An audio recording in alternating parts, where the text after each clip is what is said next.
అక్కడ నుంచి చిన్నగా ప్రవహిస్తున్న కాలువ. ఇప్పుడు చూడండి, ఇదే కొండ, ఈ కొండ పైనుంచి ఒక ప్రవాహం పొంగితే ఎలా ఉంటుందో ఒక్కసారి ఆలోచించండి. కనీసం ఊహించగలరా ఎంత భయానకంగా ఉంటుంది? సరిగ్గా ఆ రోజు జరిగింది ఇదే.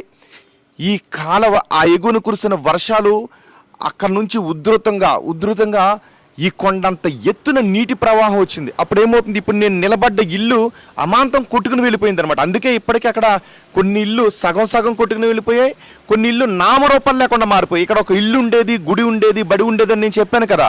కొంత అది ఉన్నప్పుడు ఎలా అనే డౌట్ మీకు రావచ్చు, అలా ఎలా కొట్టుకు వెళ్ళిపోయింది, అయినా నది వాళ్ళ ఇల్లు ఎలా కట్టుకుని ఉండి ఉంటారనే డౌట్ మీకు వస్తుంది కదా. అందుకే చెప్తున్నాను. అంతకుముందు అక్కడ ఉన్నది కేవలం ఇలాంటి ఒక చిన్న కాలువలు ఉండేవన్నమాట.